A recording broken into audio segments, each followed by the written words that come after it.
Kat Hill's rise to soccer stardom began in Salt Lake City, Utah. Raised by a single mother who became a role model and driving force, Kat found her calling. From high school All-American to WCC Freshman of the Year, Kat earned the respect of her USF teammates.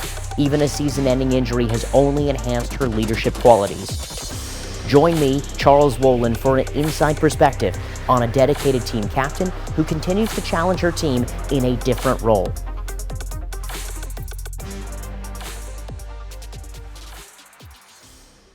Kat, thanks so much for being here. Can you talk a little bit about your childhood, a little bit of tragedy there, losing your father at such a young age and being raised by a strong mom with the rest of your siblings? Yeah, I mean, she's the most amazing person I know, and I would not be who I am or where I am without her. Like losing my dad at 6 was really hard, and like I don't really remember him, but I remember my mom, and like I remember her being so strong and just like taking it on and never skipping a beat with any of us. Like I have 3 older siblings, and she put our lives before hers every single time, and it's made a difference, and she's helped me get to where I am today, which is a really good spot. When did you catch the soccer bug? Was it club soccer? Was it just in the playground? Or so my brother started playing soccer first. He's 2 years older than me, and I was just on a rec team like every little kid who plays soccer. Like you talk to anyone and they're like, oh yeah, I played soccer like when I was 5, and it's just like a thing you do when you're little. So I was doing that, and my brother was pretty good, and he was on a club team, and I remember just like waiting for him to come home after his practice so he could like tell me what he had learned like at his club practice. And like early on, like I was outside with my brother playing soccer for hours. Can you discuss the recruiting process and kind of the excitement of that and being seen and you know, then coming here to USF?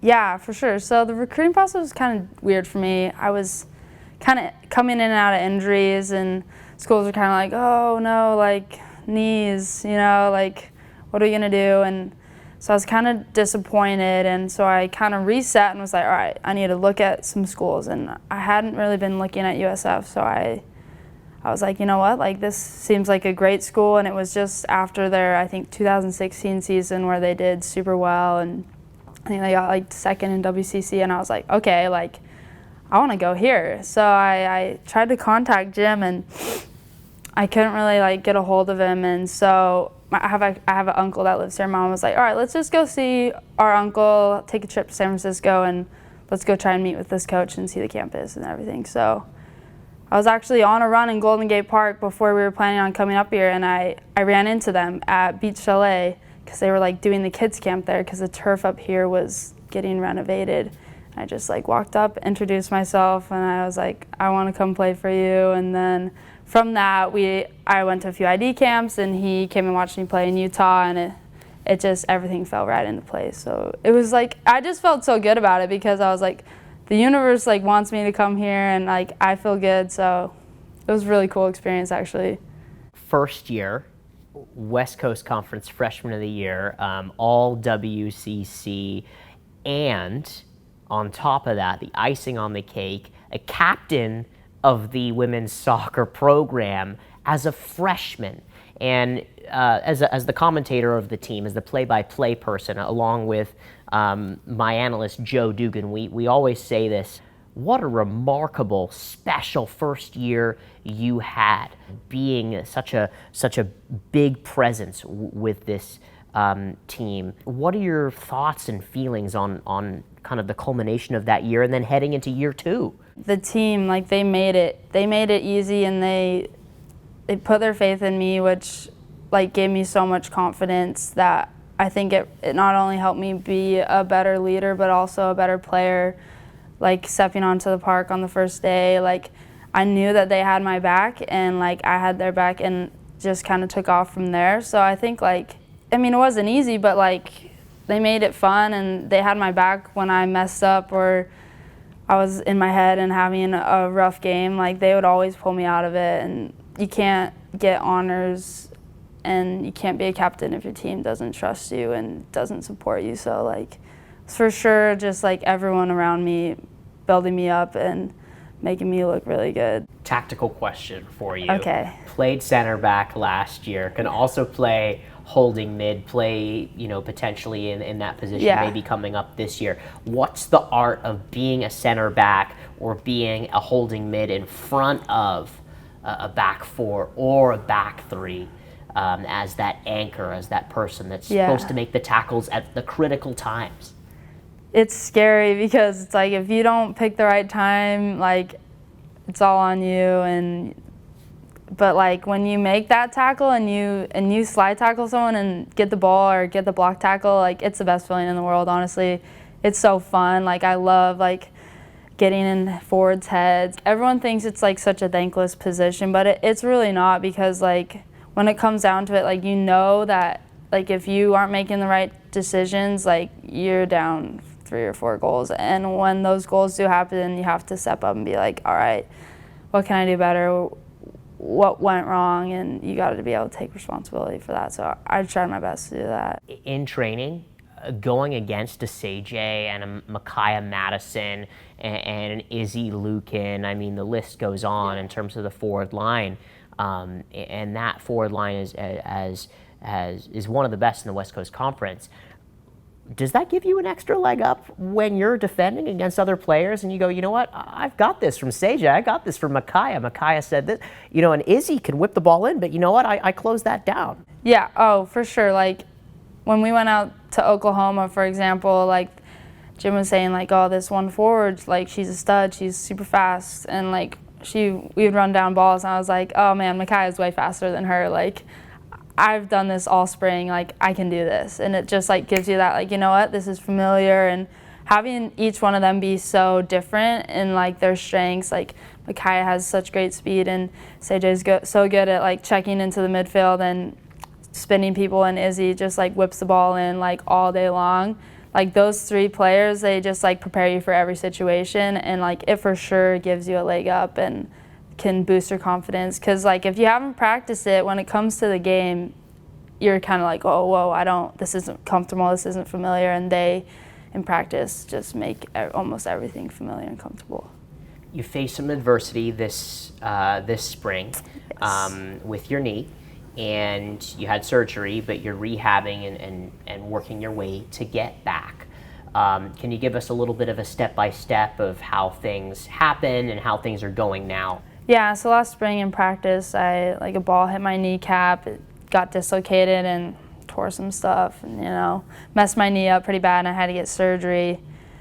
And I was just like, oh my gosh, this is the worst thing that could happen. The timing is horrible. Like it puts me like in this tough spot where I'm like, I might be able to come back, and I don't know. So I've just kind of had this big question of like, I don't know like what the future holds all summer, but I have to be able to be like, all right, if it's not in the cards for me, I gotta sit out this year, and how can I still be a part of the team and make a difference from the sideline? So it's been really tough. And honestly, I was like, okay, I got this.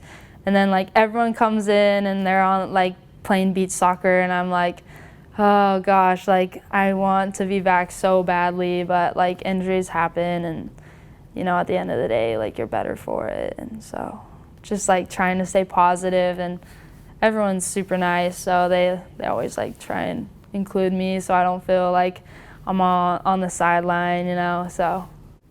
What makes Cat Hill tick? That's a great question. I wish I knew. I don't know.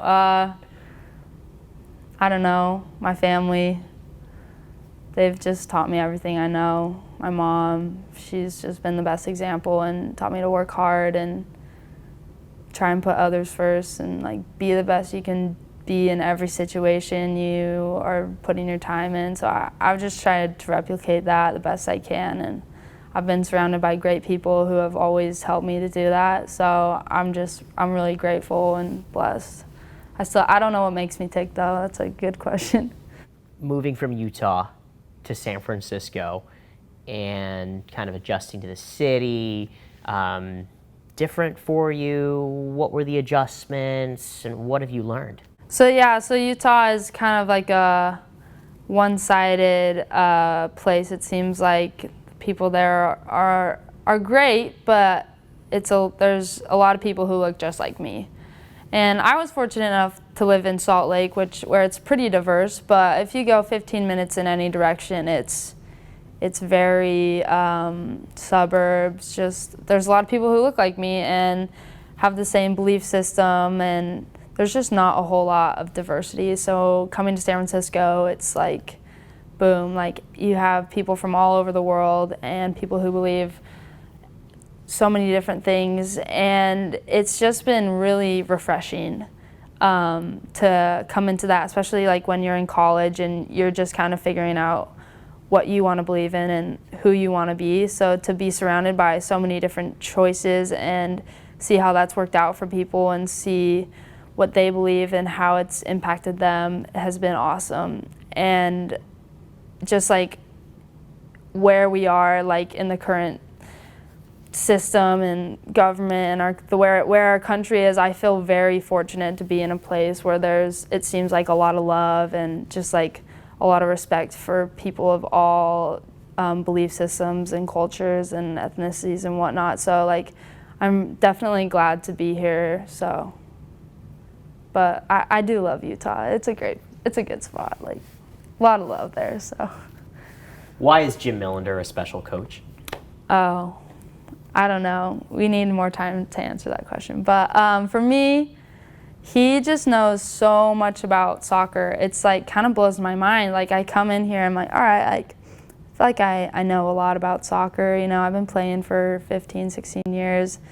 And he just like will say these little things that will like just change the whole way I think about playing my position, or he'll just like he's just totally changed the way I've thought about playing center back and soccer in general, and I think for the better, definitely. So his soccer IQ is crazy, and his passion for the game is also, it drives our team, you know. He wants to win more than anyone on our team, and he shows it, and I think that pushes our team to work hard, you know. And he just like, he cares a lot about us. He asks about our families and asks us how we're doing and things other than soccer, which is important. You know, you got to have that balance. But then he always finds a way to be like, all right, so school's good. All right, let's focus on soccer, you know, like let's check all these boxes so we can come back and focus on what you love and like what you basically came to USF to do, which is play soccer and win.